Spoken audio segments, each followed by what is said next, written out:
Bonjour, je suis ravie de vous retrouver aujourd'hui pour la respiration complète ou Dirga Pranayama en sanskrit. Alors c'est une respiration accessible à tous, que vous soyez jeunes ou moins jeunes, débutants ou confirmés. C'est une respiration avec quelques contre-indications. Par exemple, si vous avez les sinus bloqués, le nez bouché, la gorge qui va pas bien ou les poumons, vous vous soignez et vous revenez nous voir dans cette vidéo pour pratiquer la respiration complète qui nous permet de stimuler le cerveau, d'augmenter l'oxygénation du sang, d'améliorer le sommeil, de calmer le mental, de vous aider à gérer vos émotions, à améliorer la concentration et à diminuer le stress. C'est quand même plutôt intéressant comme package. D'ailleurs, c'est un outil que j'aimerais que vous expérimentiez, pas seulement à travers une vidéo, d'accord? On peut s'aider avec 25 000 outils. Je pense, enfin, il m'est d'avis, vous me direz ce qu'il en est pour vous, mais de prendre un outil pendant une semaine et de l'expérimenter. C'est pas juste de le prendre une fois et puis je jette, pardon. D'accord? C'est vraiment de voir ce qu'il en est dans cet exercice, précisément, qu'est-ce qui se passe en moi, qu'est-ce qui se passe pas, qu'est-ce que je comprends, qu'est-ce que je ne comprends pas, et de le vivre avec votre corps, quoi. C'est bien joli de lire 25 000 livres sur les bienfaits de la respiration complète, mais si vous ne l'expérimentez pas pour vous, il n'y a aucun intérêt, d'accord? Et je vous dis de l'expérimenter pas dans une semaine parce que vous avez bien remarqué qu'en une semaine, on passe par différents états de conscience, différentes émotions.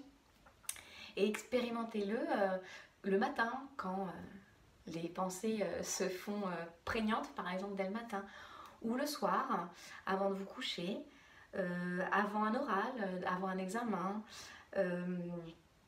ou après, pour faire baisser la pression. Ou autrement, j'avais une autre idée. Elle est partie. Vous voyez, il est temps que je pratique la respiration complète. En tout cas, vous allez voir qu'à différents moments de la journée, ça n'a pas les mêmes bienfaits. Et donc voilà. Donc expérimentez, essayez, dites-moi en commentaire ce qu'il en est. N'hésitez pas à me dire s'il y a des petits détails sur lesquels vous voudriez que je revienne. Je le ferai avec grand plaisir. Et puis, en tout cas, si vous ne les notez pas en commentaire, les bienfaits et tout ça, vos observations, notez-les pour vous, d'accord? Je pense que c'est important, on devient un meilleur observateur grâce à ça. C'est une respiration complète, donc, mais oui, c'est ça. Pratiquez-la, si vous débutez, pratiquez-la allongée au début, d'accord? Donc en cours, on ne peut pas le faire allongé au début, sauf s'il y a des petits groupes, enfin bon, ou si vous avez des salles de classe aménagées. Parce que dans tout exercice de pranayama, de respiration, il faut quand même avoir une colonne vertébrale optimale. Je ne sais pas si vous vous rappelez les dernières vidéos où je parlais vraiment des courbures naturelles. Donc voilà, si vous avez cette tendance quand vous êtes assis direct et vous êtes un peu vers l'avant, faites-le directement allongé, d'accord? Et même pour quelqu'un d'expérimenter, hein, allongé, c'est juste un vrai plaisir parce qu'en fait, notre cerveau n'a pas à s'occuper des parties de notre corps. Notre corps est allongé, il n'y a plus qu'à, d'accord? Donc je vous laisse vous installer allongé. Si vous vous allongez, prêtez attention à ce que votre menton soit légèrement rentré, les paumes de main tournées vers le ciel, comme ça vos épaules s'installent bien sur le sol ou sur votre matelas, et vous laissez faire. Si vous avez un peu mal en bas du dos par exemple, n'hésitez pas à plier les genoux ou à mettre un coussin sous vos genoux, d'accord? Si vous êtes assis sur une chaise, vous mettez bien les pieds à plat, vous installez dans votre bassin comme le bol d'eau et vous érigez tranquillement votre colonne sans forcer, mais avec conscience. Et si vous êtes comme moi au sol, n'hésitez pas à mettre des coussins sous vos fesses, c'est ce que j'ai fait, pour pouvoir vraiment être à l'aise avec ma colonne vertébrale. Je vous ferai une vidéo là-dessus sur le coussin au sol parce que tout le monde peut venir au sol, on n'a pas besoin d'être hyper souple, d'accord? Donc je vous laisse vous installer tranquillement. Alors ça veut dire quoi s'installer tranquillement? C'est juste laisser faire quoi. c'est juste laisser le corps s'installer dans sa détente. Et juste ça quoi. Je vous invite à fermer les yeux. Alors c'est pas un truc en plus quoi. C'est plutôt avoir un truc en moins. Parce que 80% de notre attention est portée vers l'extérieur. Donc si on ferme les yeux, ben, on va à l'essentiel. On va vers soi. On enlève à notre cerveau des stimuli extérieurs. Il a ça en moins à faire quoi. Parfois il y a des soupirs, des bâillements qui s'installent, alors allez-y, c'est bon signe, ça veut dire que vous vous détendez.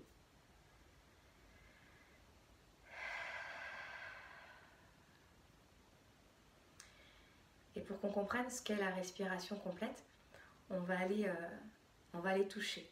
Je pense qu'il n'y a que ça de vrai, c'est d'aller sentir les parties de notre corps qui sont stimulées.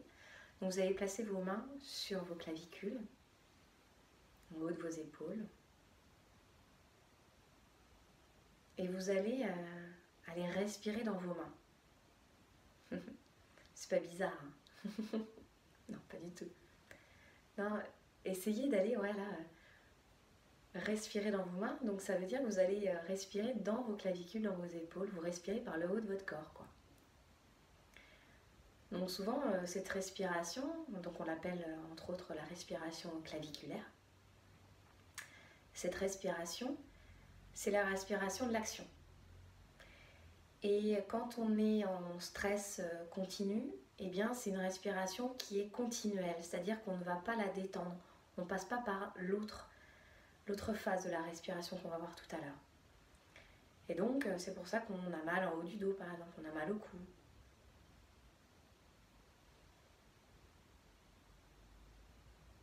Maintenant vous allez placer vos mains autour de votre cage thoracique.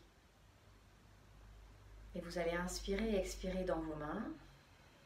Amusez-vous d'ailleurs peut-être à forcer un peu le trait pour aller voir ce que ça fait. Observez la grandeur de votre inspire et la puissance de votre expire. Je ne sais pas si vous savez, mais vos poumons sont des organes passifs. Donc pour inspirer et expirer, ils ont besoin de copains. Donc il y a toute une bande de muscles autour qui aident nos poumons à faire le travail.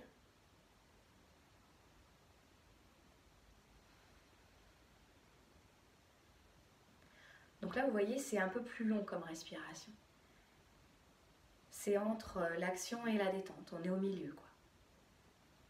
Donc on a fait le haut, le milieu, la respiration thoracique, on peut dire. Et maintenant, on va aller vers le bas. Vous placez vos mains ou une main sur votre nombril ou autour de... Enfin, sur votre abdomen, quoi. Et maintenant, vous allez respirer dans votre ou vos mains. Alors, c'est pas qu'il y a de l'air dans votre ventre, hein. Mais de la manière dont bouge notre diaphragme, ça fait bouger notre abdomen. Donc, c'est couramment appelé la respiration abdominale. Donc, je vous laisse observer. Pour ma part, c'est comme si mon nombril allait vers l'avant, puis vers l'arrière, vers la colonne vertébrale. Et là, ne forcez rien. Observez. Puis posez vos mains sur le côté, les paumes tournées vers le ciel si vous êtes allongé, sur vos cuisses si vous êtes assis, sur votre bureau, comme vous voulez. En tout cas, détendu. Donc rappelez-vous, vous avez posé vos mains sur vos clavicules, sur votre cage thoracique et sur votre abdomen. Voici les 3 étapes de votre respiration complète. D'accord? Vous visualisez abdomen, cage thoracique, clavicule, clavicule, cage thoracique, abdomen. La respiration complète peut être faite différemment selon le cycle respiratoire et selon où on démarre. Donc j'ai fait le choix de vous montrer un cycle respiratoire, il en existe d'autres.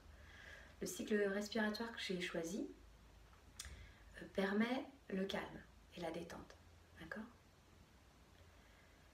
Donc le cycle respiratoire se divise en deux. Vous avez l'inspire et l'expire. À l'inspire, vous allez passer de l'abdomen, puis la cage thoracique, puis les clavicules. Et à l'expire, vous allez descendre, clavicule, cage thoracique, abdomen. On y va ensemble? Inspire, abdomen, cage thoracique, clavicule.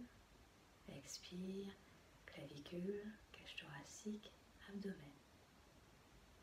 Inspire, abdomen, cage thoracique, clavicule, puis vous descendez à l'expire, clavicule, cage thoracique, abdomen. Je vous laisse continuer votre cycle respiratoire. Vous faites monter l'inspire et vous faites descendre l'expire. Peut-être que vous vous rendez compte qu'à la fin de l'inspire, il n'y a plus grand chose à mettre dans les clavicules. C'est normal, hein? Il n'y a rien de grave. Ce serait intéressant que vous essayiez de voir si ça s'harmonise au fur et à mesure, votre inspire et votre expire. Visuellement, vous observez votre inspire qui monte et vous continuez votre regard intérieur à l'expire qui descend. En fait, vous faites glisser votre souffle du bas vers le haut, du haut vers le bas. D'accord ?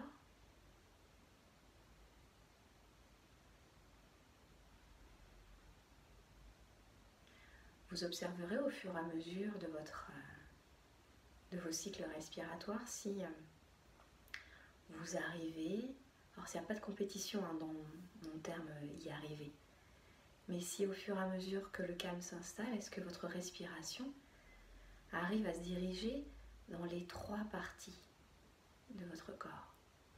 Ou est-ce que toujours ça bloque au niveau de la cage thoracique, ou vous donnez tout dans l'abdomen?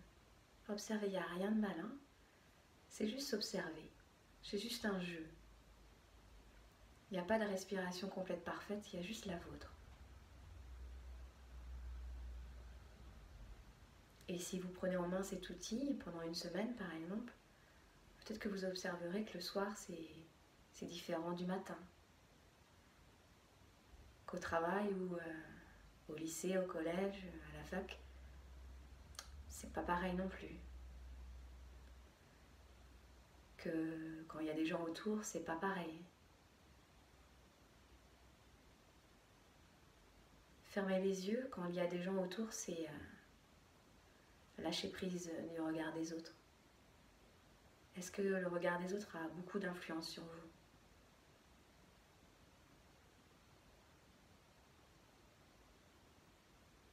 Continuez votre chemin, à l'inspire, vous montez,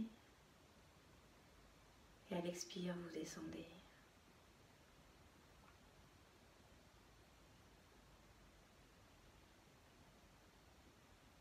Je vous conseille à ne pas forcer, d'accord? Je préfère que vous soyez plus simple dans la respiration. On n'est pas dans un exercice forcé. Parce qu'il est intéressant avec la respiration, c'est que le souffle, c'est lui qui vous dirige. C'est lui qui va créer le mouvement. D'accord? Et vos yeux sont là pour observer.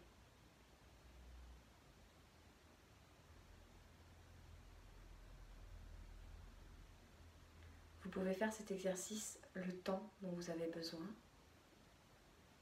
Parce que là, le corps, il a compris. Hein. Il a compris qu'il peut se reposer, se régénérer, se calmer.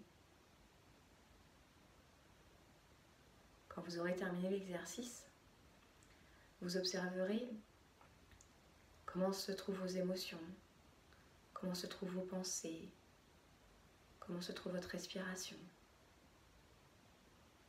En tout cas, prenez en main cet exercice et n'hésitez pas à partager vos remarques, vos idées. Ce sera avec un grand plaisir que je les lirai. Et en tout cas, je vous souhaite une très belle journée. À très vite.